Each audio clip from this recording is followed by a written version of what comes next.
Hey guys, today I'll show you how to use emotes in Project Zomboid. To emote, hold the Q key while playing.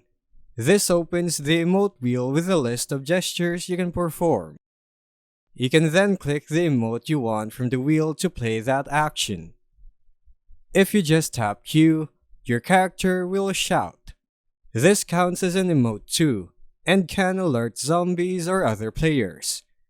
If you crouch and press Q, it does a quieter shout with a smaller sound radius. Inside the emote wheel, you'll find categories like shout, friendly, hostile, group, and signal emotes. For example, waving hello, thumbs up, stop, surrender, or beckon commands.